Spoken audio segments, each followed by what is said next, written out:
The room was packed, but no one expected the hearing to turn into a battlefield of culture wars, technical grilling, and raw emotion. This wasn't just another confirmation hearing. It became a spectacle that revealed not only the man being questioned, but the country's deepest divides. The question hanging over it all was simple but explosive.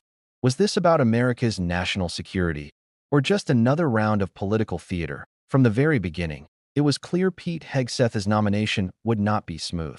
Supporters flooded the record with letters from soldiers he had served with in Iraq and Afghanistan. Combat.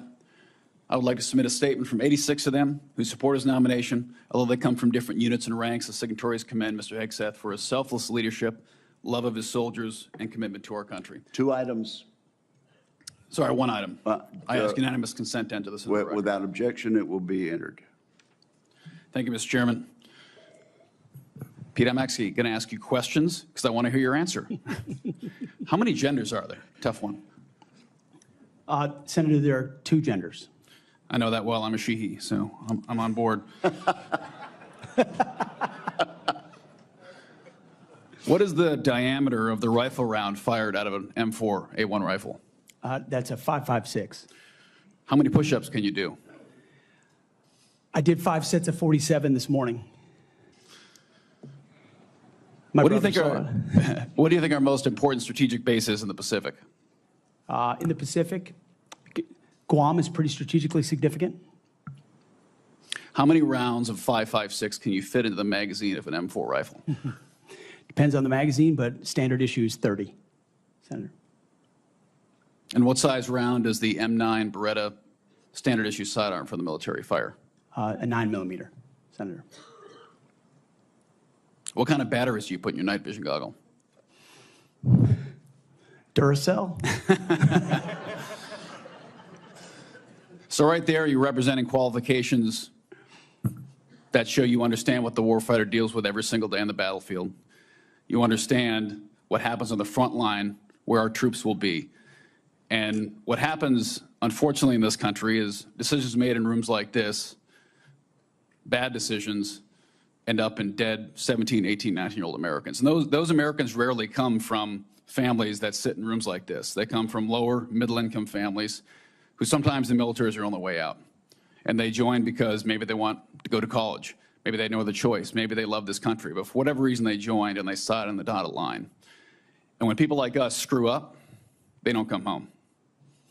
And that's the one thing that I care about. As you remember when I shut the door, when you came with your entourage, Senator Coleman, I've known for a long time, and you and I sat together, asked you one question. You remember what that question was? Are you going to have the backs of the warfighters? Exactly. What is going to be your #1 priority?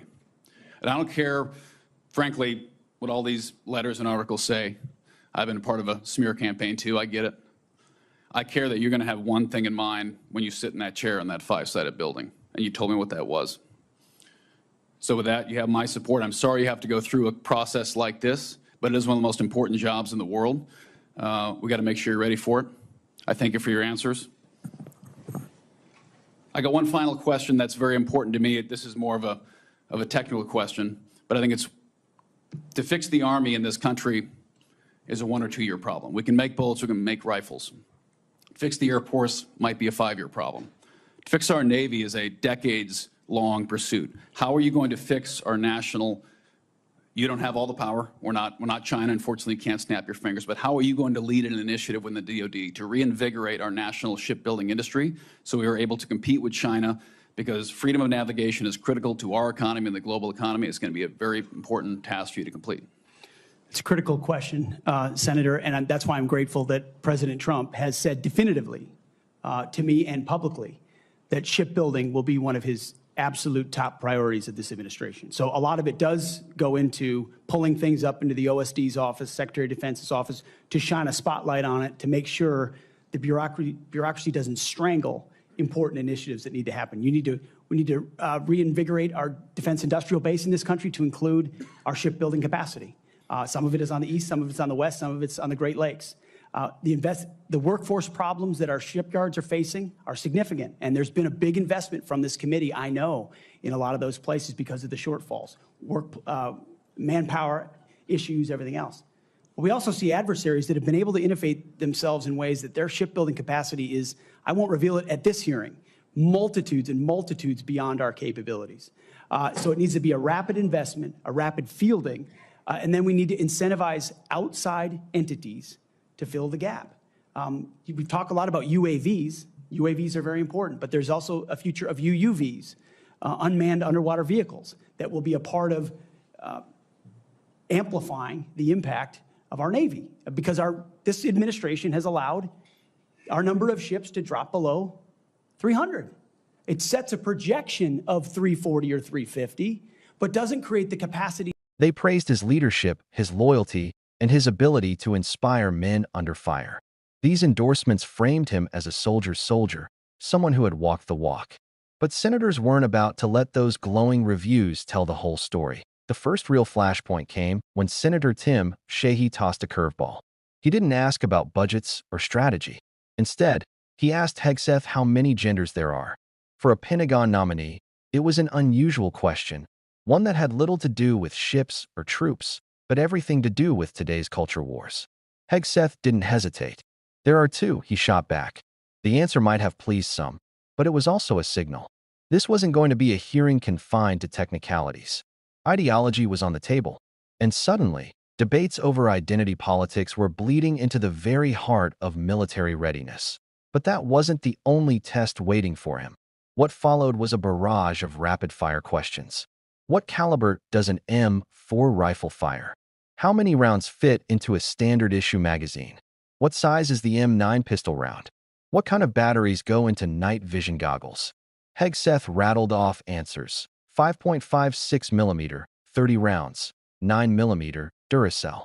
At one point, he even mentioned doing 5 sets of 47 push-ups that morning. To some, this was proof he could speak the warfighter's language. To others, it was little more than a sideshow designed to embarrass him. Critics argued the Pentagon needs a strategist, not someone who can ace a trivia contest about rifles. Supporters countered that knowing the details matters, because soldiers on the ground live and die by those details. Yet the real stakes weren't about trivia, they were about lives on the line. That reality hit hard when Senator Coleman took the floor. He reminded the chamber that decisions made in Washington conference rooms don't just exist on paper. They echo on battlefields. They shape who comes home and who doesn't. Bad decisions end up in dead 17 and 18-year-olds, he said, his voice heavy with frustration. Coleman pointed out that these young Americans often come from working-class families, not the political elite. They sign up for college money, opportunity, or out of pure love of country. And when leaders fail, it's those kids who don't return. Coleman said he'd asked Hegseth one thing in private. Will you have the backs of the warfighters? Hegseth promised he would. And for Coleman, that was enough to give his support. But empathy alone doesn't guarantee competence. That's where the hearing drew its sharpest dividing line. Supporters portrayed Hegseth as the champion of the rank-and-file soldier, someone who understood their world better than career bureaucrats. Critics fired back that empathy isn't enough. The job of leading the Pentagon isn't just about caring. It's about discipline, technical mastery, and strategic foresight. It's about preventing unnecessary deaths before they ever happen.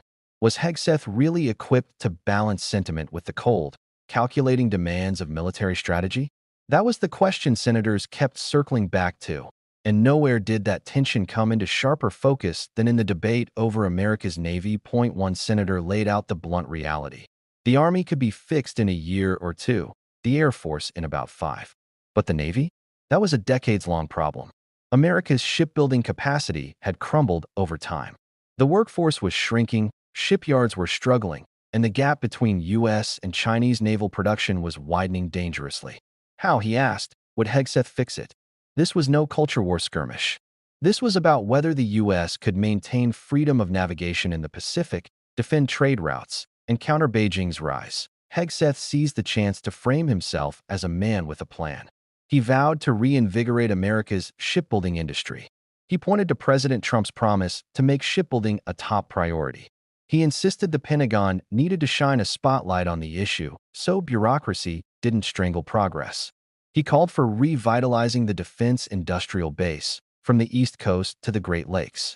His words painted a picture of determination, But the gap between rhetoric and reality loomed large, because the truth is, America's shipyards are already buckling under the weight of labor shortages. Billions have been poured in, yet skilled workers are still in short supply. Without welders, pipe fitters, and naval architects, even the most ambitious funding won't translate into ships at sea. Supporters praised Hegseth for hitting the right strategic notes, but critics wondered if his slogans could ever match the urgency of execution. Could he really turn billions into battleships before China's cemented naval dominance? The conversation turned darker when senators compared U.S. shipyards to China's massive capacity. Beijing's production lines churn out vessels at a pace the U.S. can't touch. Multitudes beyond our capabilities, one senator warned. To close the gap, Hegseth pointed to innovation, unmanned underwater vehicles, rapid fielding of new technologies, and partnerships with outside entities. He argued that new approaches, not just manpower, would help amplify U.S. naval power. It was an appealing vision. A Pentagon led by a warrior willing to disrupt bureaucracy and embrace bold ideas. But skeptics saw something else. A candidate leaning on buzzwords about innovation rather than hard experience with the complexities of procurement and logistics. The stakes were enormous. The Navy didn't just need new ships. It needed leadership capable of marrying bold innovation with operational competence, vision with execution, and empathy with expertise. And that's what this hearing revealed, a clash between two competing narratives. Was Hegseth the fighter for the troops, the man who lived their reality and would have their backs? Or was he a political lightning rod whose appeal rested more on slogans than substance? The truth is, both narratives collided in that chamber. And the decision of who to believe won't just shape one man's career. It will shape America's ability to defend itself in an era of rising global threats. So, what do you think?